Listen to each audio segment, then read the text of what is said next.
Ok, donc le sujet d'aujourd'hui, c'est de vous montrer. Alors, on a une première partie, on va reprendre un petit peu les métriques et certains enseignements qu'on a tirés de diverses études, y compris des études internes, sur les problématiques que rencontrent nos clients et de manière générale les annonceurs du e-commerce. Et puis, on rentrera dans le cœur du sujet qui est aujourd'hui, en tout cas de notre point de vue, comment est-ce qu'on sort d'un modèle d'attribution au last click et comment est-ce qu'on on accompagne finalement les stratégies médias, ou en tout cas comment est-ce qu'on les met en regard d'une évolution assez significative sur le temps passé en ligne aujourd'hui dans les pays d'Europe occidentale et aux États-Unis, qui à 80% est concentré sur Google et Facebook. Donc historiquement, les annonceurs ont beaucoup utilisé Google dans leur recherche de chiffre d'affaires sur Internet. L'émergence de Facebook en tant que plateforme publicitaire et le temps passé par les gens sur ces plateformes, notamment sur le mobile, nécessite une évolution profonde de vos stratégies médias. Et c'est pas simple parce que quand on a un historique où on mesure les choses avec des modèles au last click, on a du mal à en sortir. Donc quelques rappels rapides sur où on en est aujourd'hui sur l'e-commerce, avec quelques éléments intéressants qu'on a isolés encore une fois de cette étude qu'on a menée auprès d'une centaine de décideurs marketing en France et dans différents pays d'Europe, qui ont fait émerger des choses qui devraient vous intéresser. En termes de taille de marché, donc croissance très forte, 43 milliards, quasiment 13 pour la mode au sens large. Voilà, donc encore une fois une croissance forte. Un élément qui nous semble intéressant dans ces études qu'on a menées, c'est la réticence qu'ont les Français en particulier vis-à-vis d'enseignes qui n'ont pas de présence physique dans le monde du retail. Donc, c'est un sujet dont vous entendez parler ou sur lequel vous lisez plein de choses dans les journaux. Il y a une vraie appétence des Français à retrouver dans la vraie vie, dans la rue, des enseignes qui leur parlent en ligne. Alors vous me direz, mais il y a Amazon, etc. Oui, il y a Amazon, mais aujourd'hui, la résonance entre le online et le offline est quelque chose qui est de nature à rassurer les Français. Autre élément qui nous semble intéressant, c'est sur la gauche de l'écran la réticence à la consommation publicitaire. Hein, donc ces chiffres-là sont plutôt plus élevés que ce qu'on voit par ailleurs en Europe. Et à droite de l'écran, en amont, finalement, on se rend compte que oui, le search va finalement contribuer de manière déterminante à la conversion finale. En revanche, tout l'investissement qui peut être fait en haut du tunnel de conversion, en particulier sur les réseaux sociaux, va avoir un impact sur ce qui se passe ensuite. On se rend compte que, et ces chiffres-là évoluent à la hausse, hein, donc on a un tiers des gens qui engagent avec vous, en tant que marque, sur les réseaux sociaux, avant de considérer un achat. Et par ailleurs, là encore un chiffre important, plus de 80% des ventes réalisées dans le retail en Europe sont influencées d'une manière ou d'une autre par ce qui se passe dans le monde du digital. Donc là encore, ce n'est pas des choses que vous découvrez aujourd'hui, mais c'est un phénomène massif qui confirme l'importance d'une vraie stratégie d'investissement média et de présence de manière plus générale e-commerce sur Internet. Alors quels sont les challenges qu'on identifie ou qu'on a identifiés à travers ces études et qu'on identifie dans toutes les discussions qu'on peut avoir avec nos clients, nos prospects, ici encore avec les gens qui sont venus nous rencontrer.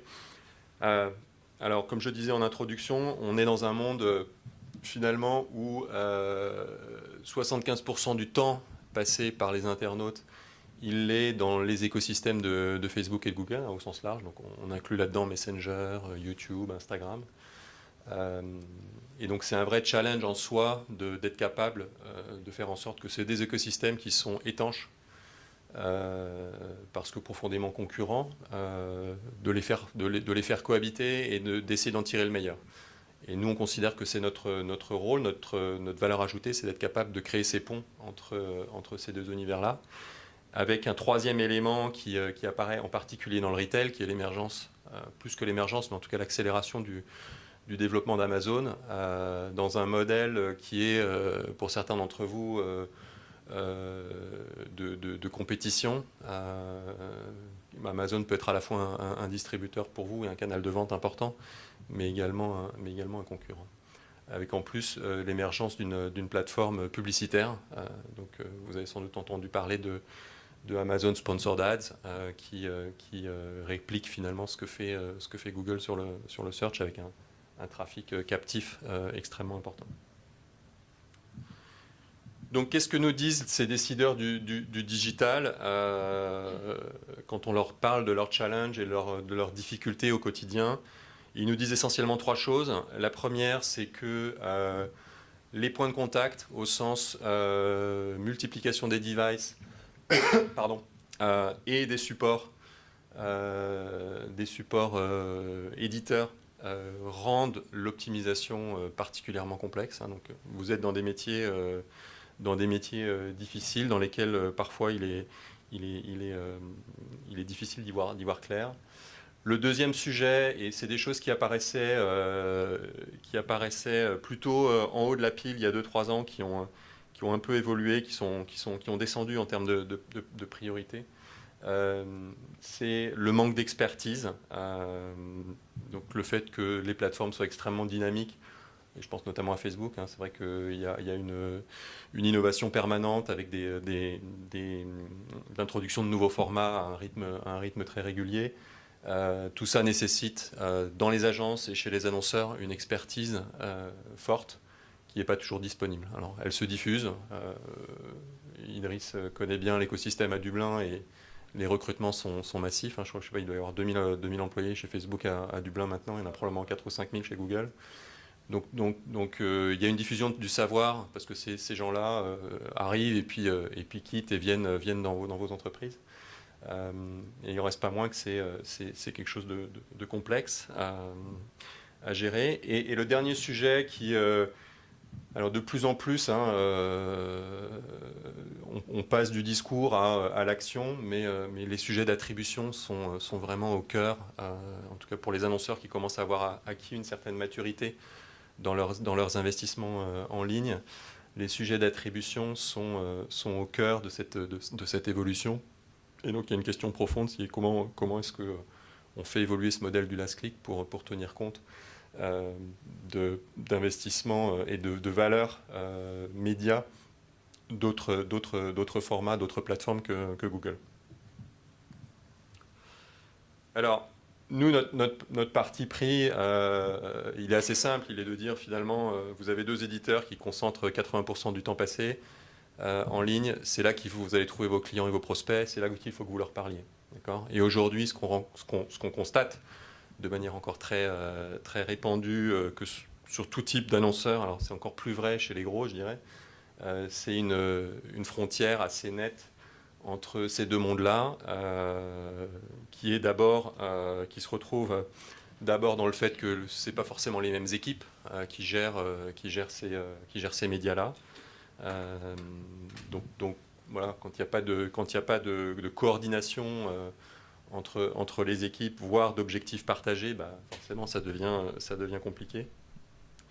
Les résultats, du coup, la mesure des résultats, elle se fait en silo. Donc l'équipe Search va dire super, moi j'ai un ROI de 4 ou 5, et puis l'équipe sociale va dire, sur la base de mesures complètement différentes, avec des systèmes différents, moi j'ai un ROI de 2, et donc quelqu'un au final va dire pourquoi est-ce qu'on investit encore sur Facebook. Et donc au final on a plein d'opportunités qui sont manquées parce que le parcours de conversion et la manière dont vous parlez à vos clients est malheureusement pas suffisamment unifié.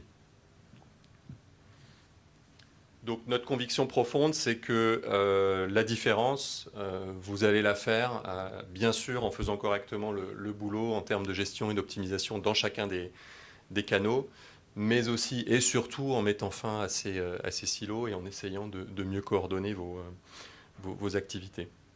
Comment est-ce que c'est possible ? Vous avez à la fois Google et Facebook aujourd'hui qui ont développé des formats publicitaires qui permettent d'accompagner votre prospect tout au long du tunnel de conversion en passant des logiques de branding tout en haut du tunnel à des logiques de reciblage que vous voyez, que vous voyez en bas. Alors, Facebook a commencé plutôt par le haut et est descendu dans la chaîne. Google a fait l'inverse. Mais au final, vous avez la capacité sur les deux plateformes finalement de parler à vos prospects avec différents formats publicitaires. Et l'enjeu, finalement, c'est de bien coordonner ces messages et de faire en sorte d'avoir des investissements qui soient rationnels. Là où je dirais que l'objectif des éditeurs de Google et de Facebook, c'est de vous faire dépenser plus. Nous, on vous dit oui, peut-être, mais dépenser de manière rationnelle. Comment est-ce que ça se traduit, justement, ces notions de pont, et on parlera du sujet d'attribution ensuite, mais comment est-ce que ça se traduit de manière concrète aujourd'hui, ces ponts entre le search et le social? Ça se traduit d'abord par une meilleure utilisation, la capacité à mieux utiliser les audiences et les informations que vous allez capter sur le search. Donc ça fait maintenant plus de 2 ans qu'on aide nos clients à capturer correctement les données d'intention du search. Donc vous savez, chez Serge Blanco par exemple, que la personne qui cherche un maillot de rugby en taille 48, quand elle clique sur ce lien sponsorisé, vous pouvez la catégoriser et aller créer une audience, une custom audience sur Facebook et créer des scénarios de reciblage avec le bon visuel, le bon prix du produit, le bon format publicitaire.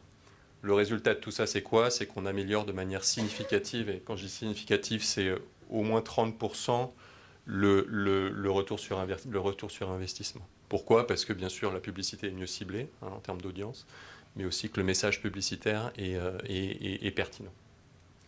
Donc ça, c'est des choses qui sont extrêmement simples à mettre en œuvre avec nos plateformes et qui permettent de manière instantanée ou quasi instantanée et automatique de générer des performances meilleures. Si on prend un exemple concret sur l'écran ici, si vous rentrez sur une requête search manteau, vous allez générer un pool de cookies sur la base de cette requête ou de ce groupe de sémantique de mots-clés. Et derrière, vous allez pouvoir créer des annonces en mode reciblage avec des carousels sur Facebook qui vont montrer vos produits de manteau. Et une fois que vous avez fait ça, Facebook vous permet d'utiliser des principes de lookalike pour étendre vos audiences et donc de passer d'une logique de reciblage à une logique de recrutement. D'accord ? Ouais. Facebook, c'est le seul réseau social avec lequel vous fonctionnez ? Non, alors en fait, on travaille aujourd'hui avec donc Facebook, c'est Facebook, Instagram, on couvre Twitter et on couvre une partie de LinkedIn. On peut, ces logiques-là s'appliquent sur tous les... Absolument, ouais, complètement. Absolument. Et donc, pour terminer sur cet exemple-là, donc, si vous rentrez sur la marque Galeries Lafayette, vous allez avoir un tunnel de conversion qui va être différent, avec un message publicitaire différent et des scénarios qui sont différents. Donc, vous pouvez décliner ces logiques-là à l'infini, la promesse de Facebook étant de cibler au maximum les individus. Meilleur le ciblage est, meilleur le retour sur investissement au final. C'est des choses qu'on a faites en particulier avec une belle marque française que vous connaissez sans doute tous, qui est le Slip français, avec lequel on travaille à la fois sur des logiques sur leur campagne search et sur leur campagne sociale. Donc encore une fois, deux objectifs qui sont d'abord de bien gérer l'optimisation de chacun des canaux, mais ensuite de mettre en place ces stratégies cross-canal et donc d'identifier des bassins d'audience pour lesquels on va générer une performance significativement meilleure. Ouais. Depuis le mois de septembre. Voilà, donc ils ont augmenté de manière très très significative leurs investissements là, à la fois sur Facebook et sur Google. ils ont des coûts d'acquisition qui ont chuté. Donc un double effet finalement d'accroissement de la dépense, mais en même temps de baisse des coûts d'acquisition. C'est marrant, les cas slip français et Cézanne notamment, parce que j'ai l'impression que les gens ont tendance à oublier l'époque où le slip français, il y a 3 ans peut-être, je crois qu'on était tous à ne plus pouvoir supporter les visuels du slip sur Facebook, enfin, j'en pouvais plus. Et en fait, et Cézanne c'est pareil, il y a quelques années, jusqu'au jour où tu cliques sur la bannière Cézanne pour comprendre ce que c'est, en 2014 je crois, 2013. Ouais. En fait, on a tous tendance à oublier ces périodes pour que on retienne que le slip français d'aujourd'hui qui fait beaucoup parler et qui propose des collections super sympas, et César on en parlait pas. Ouais. Et c'est pour ça que je posais la question parce qu'ils ont connu des phases un peu de saturation Ouais. sur Facebook. Ouais, effectivement, c'est des sujets dont on discute avec eux parce qu'ils s'en rendent compte de ça. Et donc, il y a une vraie réflexion autour des bassins d'audience, de l'extension de ces bassins d'audience. Et puis après, je pense qu'il y a aussi, il y a 3-4 ans, il y avait peut-être sur la cible, sur le cœur de cible pour eux, il y avait peut-être une volonté d'aller vite. Et donc, dans le mix média, par ailleurs, c'est vrai que Google représentait quasiment rien il y a un an. Alors ça reste très inférieur, c'est un profil atypique parce que leurs investissements sur Google sont très inférieurs aux investissements sur Facebook. Donc ils ont vraiment réussi à utiliser Facebook pour construire une marque forte, inspirationnelle, etc. Et Google finalement intervient assez peu, plus dans des logiques de Google Shopping et donc en tout cas beaucoup moins que pour la plupart des retailers. C'est un exemple assez, je ne sais pas, toi tu connais bien le slip, mais... Ouais, puis pour répondre à ta question, il y a aussi une vraie logique de test and learn que nous on essaie de pousser également. Donc, c'est vrai que c'est comme ça qu'on apprend, c'est comme ça qu'on a appris. Aujourd'hui, c'est vrai qu'ils font des choses qui sont beaucoup plus optimisées, qui répondent beaucoup plus aux besoins de leurs consommateurs. Comme tu disais, un gros travail sur les bassins d'audience, qui a beaucoup changé la donne aussi, parce que quand tu envoies ton message à des personnes qui ne sont pas forcément la cible que tu cherches à toucher, il peut y avoir cet effet de saturation aussi très rapidement. Du coup, effectivement, il y a eu un gros travail qui a été fait. Et aujourd'hui, il faut beaucoup de choses qui sont faites. Le pire, c'est que je ne dis pas qu'il ne faut pas le faire. Je crois que malheureusement, ça marche. Ça marche, mais et puis on apprend aussi de ça, parce que du coup, en essayant d'inonder un peu partout la plateforme, c'est comme ça qu'on apprend aussi les insights sur les audiences, qu'est-ce qui répond le plus à votre message, qu'est-ce qui Ouais. convient faire le mieux, qu'est-ce qui est notre cible vraiment, quels sont les gens qu'on touche sur Facebook. Donc, c'est vraiment une d'apprentissage. Après, il y a peut-être un effet aussi Criteo de reciblage permanent je vois sourire parce que c'est des choses qu'on vit tous d'un produit qu'on a acheté et puis pendant 2 mois on va être reciblé. Donc c'est des effets qui peuvent se conjuguer. Du coup, alors on a évoqué un peu l'aval, mais donc on n'aurait pas. Voilà, le sujet en amont, c'est vraiment d'abord de mesurer correctement les résultats. Et donc ça, c'est un vrai challenge qu'on rencontre, que l'industrie rencontre de manière générale, et sur lequel on a fait pas mal de travail avec Facebook pour essayer de vous apporter plus de visibilité, plus de clarté, et derrière, du coup, de prendre de meilleures décisions. L'objectif pour tout le monde, c'est d'être plus efficace, et le frein à l'efficacité, c'est l'opacité. Donc on travaille beaucoup sur ces sujets-là pour vous aider en tant qu'annonceur à y voir clair sur ce qui se passe sur vos canaux. Donc je vais laisser la parole à Idriss. Ouais, du coup, je vous propose qu'on passe une dizaine de minutes plus sur les problématiques de mesurement, d'attribution, parce que c'est aussi le nerf de la guerre pour vous. Petite slide d'introduction, c'est vrai que nous, au quotidien, avec nos partenaires, on se rend compte que l'attribution, c'est vraiment une problématique majeure pour eux, un des principaux challenges. Je ne sais pas si c'est votre cas, on va en discuter après.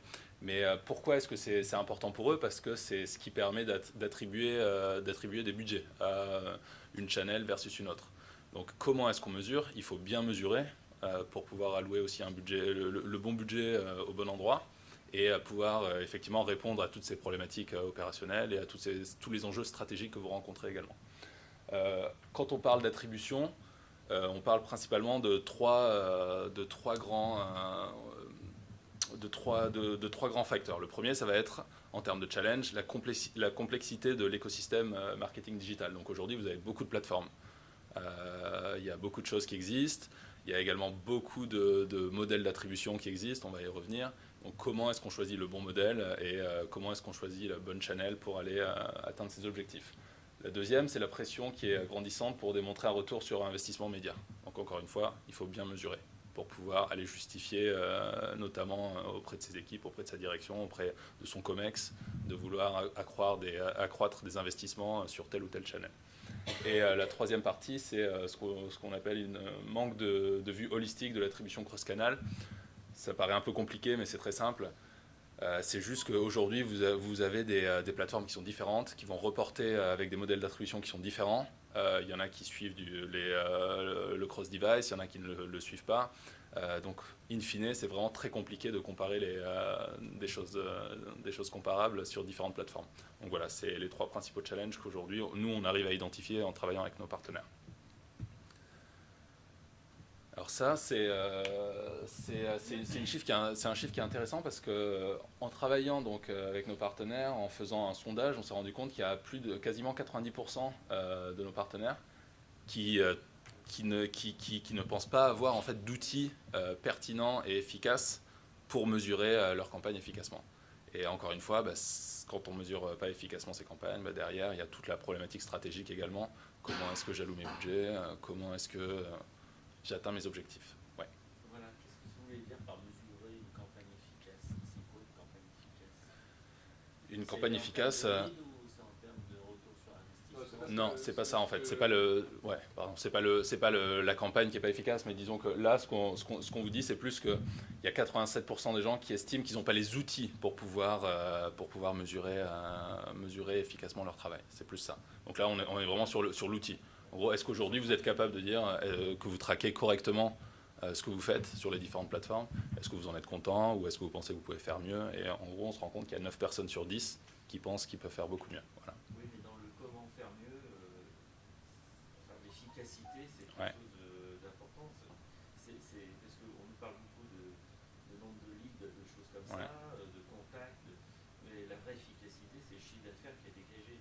Donc, est-ce que ça, vous avez des outils aussi derrière ces outils-là pour Bien sûr. faire le lien avec sur le ROI? Bien sûr. Et in fine, l'objectif de tout business, effectivement, c'est le ROI, effectivement.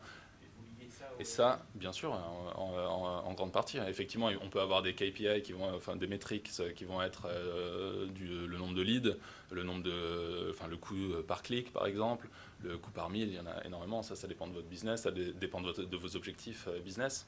Mais derrière, in fine, ce qu'on va tous chercher à générer, c'est du revenu. Et donc là, effectivement, nous, on va pouvoir vous accompagner. Marine Software également va pouvoir vous accompagner là-dessus. On va regarder un peu plus tard effectivement les différents chemins de conversion également. Comment est-ce qu'on attribue la vente à au bon canal. Comment on arrive en fait à optimiser effectivement le suivi et le tracking chez vous, effectivement. Et un autre chiffre qui est assez intéressant, aujourd'hui tout à l'heure, Olivier vous parlait de l'environnement last click. Et pourquoi est-ce que nous aujourd'hui on arrive avec une nouvelle approche également chez Facebook? C'est parce qu'on se rend compte que 90% des gens qui pourraient acheter vos produits, c'est des gens qui ne cliquent pas forcément. Donc ce qui se passe, c'est que vous allez aller payer plus cher des gens qui cliquent, mais ce n'est pas forcément des acheteurs. Et nous, on vous offre, on va dire, une approche qui est un peu alternative, qui est plus basée sur ce qu'on appelle du people-based tracking. Donc nous, on est capable d'identifier les personnes dans notre environnement qui est logué, et c'est ce qui nous donne effectivement une force peut-être supplémentaire, parce qu'on est capable de vous dire telle personne a généré tel revenu. Voilà, pour répondre à votre question. Et je rajoutais juste un point là-dessus qui est dans un écosystème où la vidéo se développe de manière considérable. Le fait d'être capable de valoriser correctement une vue vidéo est essentiel. Il n'y a pas forcément un clic sur une vidéo. Exactement. Ouais. Cette consommation de la publicité a un impact dans la conversion. Et c'est un des challenges aujourd'hui que nos clients rencontrent, c'est quelle valeur je donne à ces investissements-là. On rebouclera la boucle tout à l'heure sur un cas client. Mais c'est le sujet de la vidéo pour Facebook, c'est une grosse priorité. Pour Google, ça l'est via YouTube. La difficulté pour les marketeurs aujourd'hui, c'est de comprendre quelle est la valeur d'une vue vidéo. Bien sûr. Ouais. Là, on est sur des problématiques d'impression, effectivement, qui ne sont pas forcément valorisées dans les différents modèles, mais qui ont un vrai impact en fait dans le parcours utilisateur. Et on va voir tout à l'heure un parcours client classique aujourd'hui, donc cross-device et avec beaucoup d'impressions également qui rentrent dans le parcours. Et dernière slide chiffrée, mais c'est vraiment 2 chiffres que j'aimerais bien que vous reteniez à la fin de cette séance-là. C'est dans un environnement qui est exclusivement basé sur du cookie. Aujourd'hui, on arrive à estimer à peu près à 58% la surestimation en reach. Tout simplement parce qu'une personne, aujourd'hui, va se connecter sur différents appareils, la même personne. Donc vous allez comptabiliser effectivement 2, 3, 4, 5 différents clics alors que c'est la même personne. Donc en menant une étude auprès de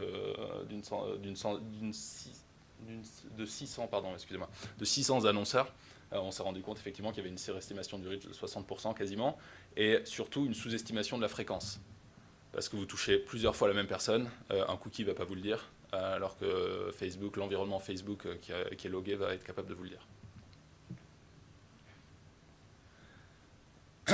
Du coup, si on regarde comment est-ce qu'on arrive à évaluer l'impact des campagnes tout au long du funnel, avec cette approche qui est people-based, on va avoir 3 principales composantes. La première, c'est qu'on va se concentrer sur les personnes. Donc, je viens de parler de la surestimation de reach, la sous-estimation de la fréquence. Ça, c'est une problématique qu'on peut adresser aujourd'hui sur Facebook et que vous voyez directement dans Facebook Ads. La deuxième, c'est mesurer l'impact réel de vos campagnes.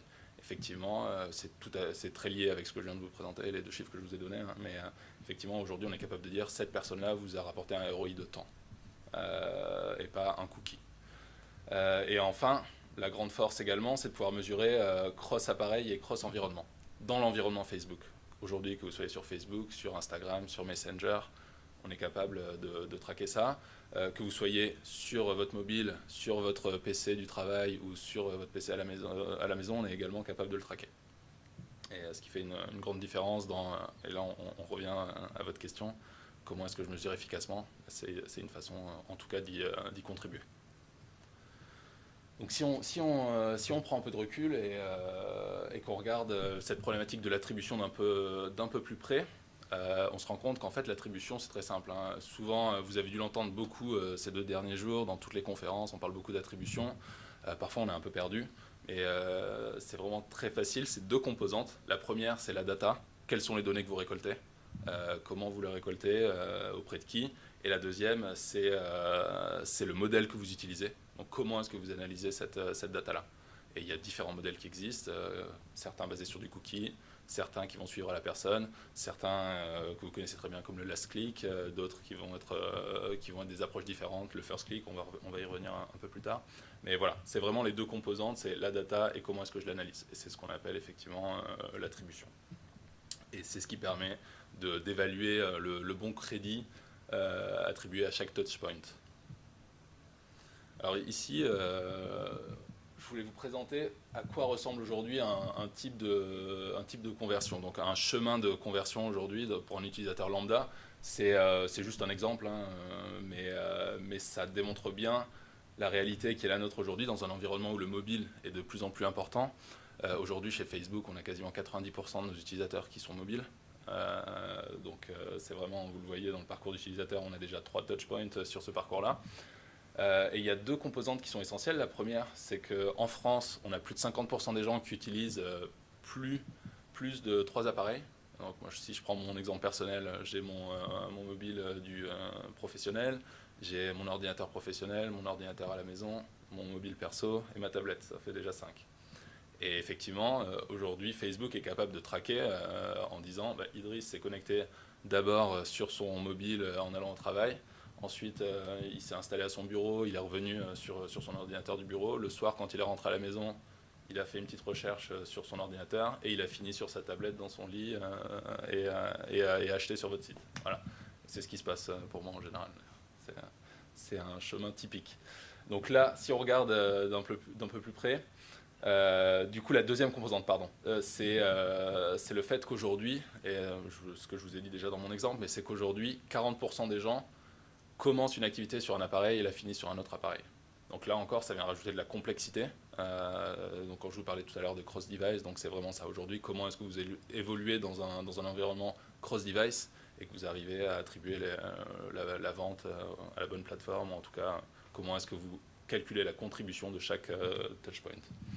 Donc sur ce type de conversion-là, donc on voit qu'il y a 6 touchpoints. Vous voyez un petit logo d'œil, donc ça c'est les impressions dont parlait tout à l'heure Olivier, et la main c'est du clic. Donc là on a une personne qui va être touchée par une pub sur Audience Network, qui est notre réseau de publishers, sur son mobile. Ensuite il va rentrer à la maison, il va cliquer ou il va aller faire une recherche sur Google. Ensuite il va aller sur Instagram, il va être reciblé par cette publicité-là. Il va aller travailler, il va avoir une bannière sur un site montrant votre produit. Il va revenir sur son mobile, il va être touché sur Facebook et là il va cliquer. On parle plus d'impression, il va faire un clic. Et ensuite il va convertir à la maison depuis son ordinateur. Donc comment est-ce que les différents modèles vont comptabiliser cette vente-là et comment est-ce qu'ils vont allouer le crédit à chaque touchpoint? Quand vous parlez d'impression, c'est impression papier ou c'est impression Non, c'est impression visuelle, exactement. Ouais. Dans ma timeline, donc là par exemple sur Instagram, quand je suis sur mon fil, effectivement, si je vois la publicité à 100% sur mon écran, effectivement c'est une impression. Donc commençons par Facebook. Aujourd'hui, sur Facebook, la grande force, comme je vous le disais, c'est qu'on est capable de traquer à la personne. Donc chaque personne a un ID unique. Par contre, donc ce qu'on va pouvoir voir, nous, on va pouvoir vous dire, il y a eu un touchpoint impression sur Audience Network, un touchpoint impression sur Instagram, un clic sur Facebook et ensuite une conversion. Donc on n'est pas trop mauvais à suivre le parcours.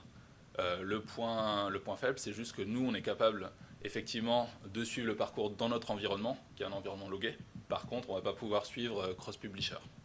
Voilà. Mais on vous donne une image qui est assez précise et qui est plus ou moins le reflet effectivement de ce parcours-là. Versus une approche plus classique déjà qui ne va pas prendre en compte les impressions. Donc c'est ce dont vous parlait Olivier tout à l'heure, qui sont de plus en plus importantes. Et ça va reboucler avec ce que tu disais tout à l'heure par rapport à la vidéo. Aujourd'hui, sur Facebook, par exemple, la vidéo, c'est vraiment le produit phare qui marche le mieux, qui capte le plus l'attention. On est sur des plateformes, que ce soit Facebook, Twitter, YouTube, où il y a tellement de contenu qu'il faut qu'on arrive à capter cette attention-là. Sur Facebook, on appelle ça arriver à stopper le pouce de l'utilisateur. Donc quand on scrolle, quand on descend sa timeline sur son ordinateur, on a tellement de contenu qu'il faut qu'on arrive à vraiment arrêter le pouce, et ça on le fait beaucoup avec de la vidéo. Donc on a un grand nombre de vues qui vont impacter l'utilisateur dans son parcours, mais qui ne va pas être comptabilisé chez plusieurs acteurs. Et ensuite, effectivement, donc, on voit que dans beaucoup de modèles et sur beaucoup de plateformes, vous allez voir uniquement la conversion, donc finale forcément, et la partie search donc sur l'ordinateur. Donc là, on voit effectivement que l'image que vous voyez de votre conversion, elle n'est pas très fiable et qu'elle est assez incomplète. Et ça, c'est une vraie problématique pour vous, surtout parce que certains acteurs certains acteurs en fait vont vous proposer uniquement cette vision-là, qui va être du clic et qui ne va pas prendre en compte une grosse partie du chemin du parcours utilisateur. Alors la question que vous allez me poser, c'est comment du coup, ok très bien, j'ai compris l'attribution, mais comment est-ce qu'on met en place un bon modèle? Donc là-dessus, nous, on n'a pas une solution clé en main. On ne va pas vous dire c'est comme ça qu'il faut faire. Ça va dépendre de vos objectifs, ça va dépendre des outils que vous utilisez. Mais au moins, on peut vous aider à comprendre un peu mieux comment est-ce que je peux améliorer mon modèle d'attribution. Donc déjà, il y a deux grandes dimensions. En ordonnée, on voit single touch, multi-touch. Déjà, la première chose, ça va être de savoir est-ce que vous êtes dans un environnement de mesure et d'attribution qui prend en compte uniquement du single touch ou qui va prendre les multi-touch. Single touch, on va être sur du first touch, last click, last touch. Donc on prend uniquement une touche. On décide, est-ce que la plus importante c'est la première interaction? Est-ce que c'est la dernière interaction? Voilà. En l'occurrence, en termes d'efficacité, en termes de précision, donc c'est ce qu'on appelle accuracy. Vous voyez, le bleu clair, c'est ce qui est le moins précis, et le bleu foncé, c'est ce qui est le plus précis. Donc là, on est vraiment donc, en bas à gauche sur une approche qui est la moins précise possible. Malheureusement, c'est une des approches qui est la plus répandue. Donc voilà un peu le challenge que vous allez rencontrer. Je ne sais pas si ça répond un peu à vos problématiques que vous rencontrez de manière opérationnelle, mais si vous êtes sur du last click aujourd'hui, vous êtes vraiment dans une vision qui est la moins précise possible. Ensuite, quand on va un peu plus vers la droite, on voit effectivement qu'on passe sur des modèles où on prend en compte les différents touchpoints. La deuxième dimension, c'est l'ordonnée, donc c'est ce qu'on appelle rule-based versus statistique. Sur du rule-based, c'est ce qu'on appelle des modèles où on a une règle qu'on va appliquer. On va dire, c'est le dernier clic, donc par exemple sur du last click, c'est mon modèle, et c'est tout. Et j'apprends pas de ce que font mes utilisateurs, j'apprends pas de leur parcours d'achat, je dis juste, c'est mon last click, voilà comment est-ce que je comptabilise mes ventes. Nous, ce qu'on conseille, et ce qui est plus que conseillé, mais la meilleure approche en termes de précision, c'est ce qu'on appelle l'approche statistique, où là, on va laisser un algorithme définir le type de modèle d'attribution.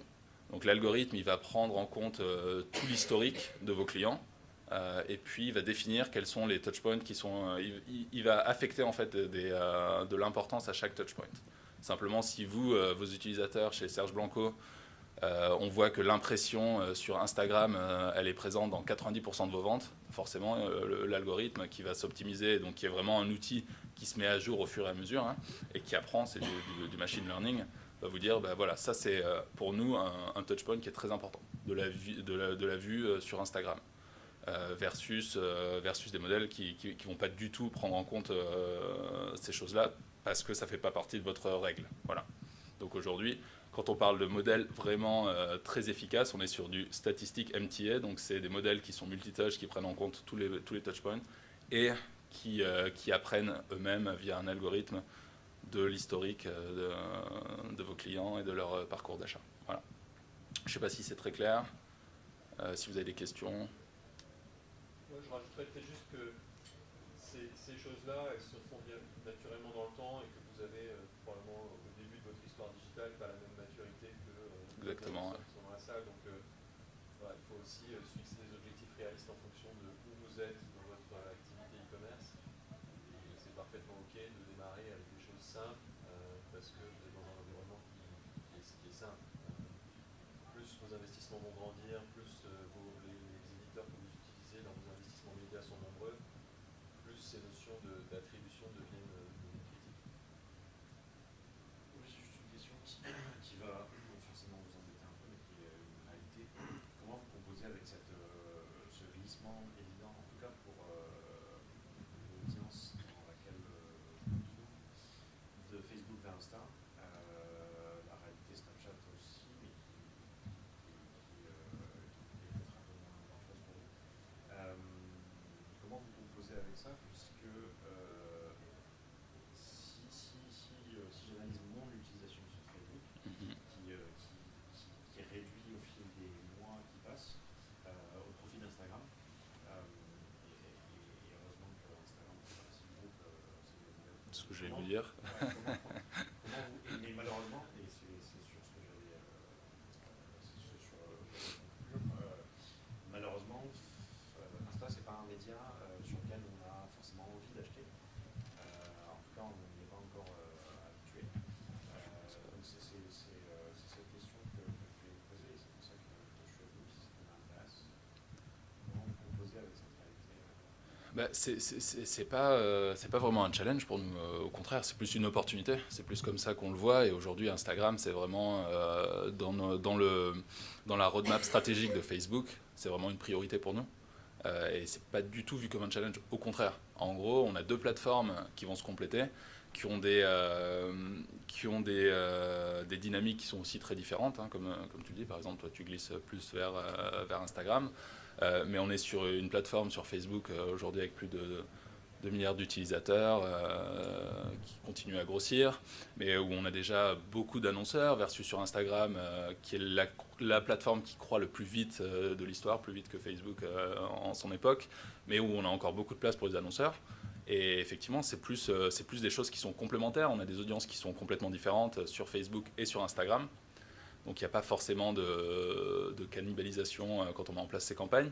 Et quant à l'aspect achat, conversion, plus si on regarde de manière générale, conversion sur Instagram, non, on est vraiment sur des plateformes qui sont très performantes également.